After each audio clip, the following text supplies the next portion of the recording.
ka Internal Quality Assistance Cell, ka Saint Dominic College, ringkat ka Meghalaya Human Rights Commission, ka Lapenshai, halor kamat ka jinga ringkat hapring ki kenthei bat ki shenrang. Ya ka program ka balapenlong hakan ka college, Lapenshong kun da gajinon lang ka Director General of Police ka kong Ida Shisha Nongrang, kum ka kong san. Habakran hakan ka program ka kong Ida Shisha ka loong baga jinga ringkat ki shenrang bat kenthei, kamla banlong, lada kimyo ya kalat kalinti ka bayar ringkat. Kalau ong bawat la ka jela Meghalaya ka di ka bashim jat na ka kenthei, Henry ka jinga ringkat abring ki kenthei bat shenrang ka dang ya pher sha jangai ba, bat kalau ong lem dale na ki kam, kan om don jingmut tang da ka ktien. Problem, and again, we have taken various steps, what we call as affirmative actions, to see that gender equality is a reality. But when we look at the state of the country today, discrimination against women in particular in the country has not really changed very much. Unfortunately, this, when juxtaposed with the growing economic power that India has become, provides a very contrasting picture. We look at India's progress towards gender equality, and that aspect is very disappointing. And the other gender, that is the males, who are here in much more numbers than the women. I know that there are representatives from different colleges, apart from St. Dominic's, and the faculty of different colleges also. We talk of gender equality and the fact that Meghalaya, despite being a matrilineal society, does not really enjoy gender equality. Why is this so? We have certain advantages, but we have not been able to maximize those advantages or take it to the last mile. We talked about the fact that women in Meghalaya have rights which the rest of a large section of the women in the other parts of the country do not. But has this really translated in gender equality? When I look at the data which comes into my office on a very regular basis, crime against women is something that is of very great concern. Despite all the efforts, despite all the awareness programs, despite all the affirmative actions that we've taken, we have not yet been able to bring down in any way crime against women. On the flip side, it might be because of the greater awareness that there is greater reporting. And of course, because of the greater reporting, there would be a rise in the number of crimes. But when you look at the kind of crimes that are committed, both against women and children, but especially against women, we feel that it is somewhat a battle that we maybe have to have a real look at the strategies we've adopted.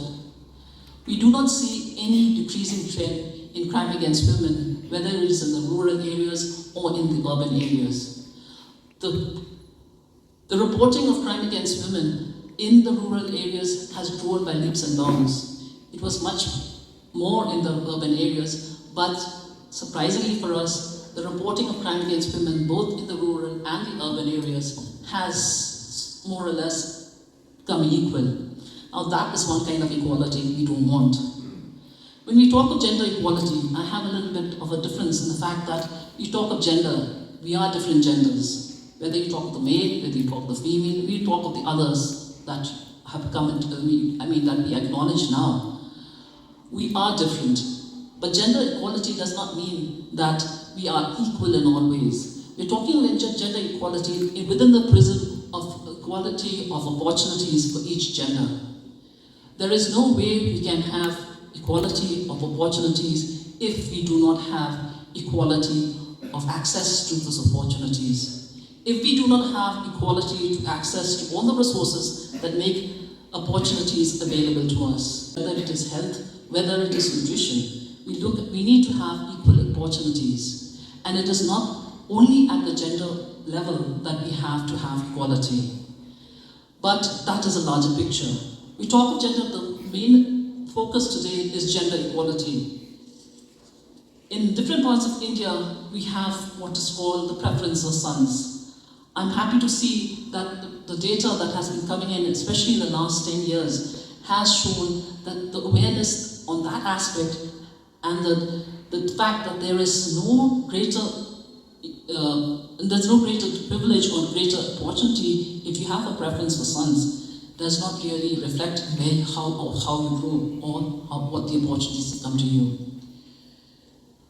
But when we talk of affirmative actions, I'm happy to see that the 1/3 representation which is mandated now in various public, especially for public representatives, has had an impact. Initially, of course, whatever representatives that came up from the women, especially at the village levels, the panchayat levels, was largely somebody standing in for another male person. But over the years, what we've seen is that mandated 1/3 representation has helped to break down a lot of the norms, the mores and the norms that was accepted.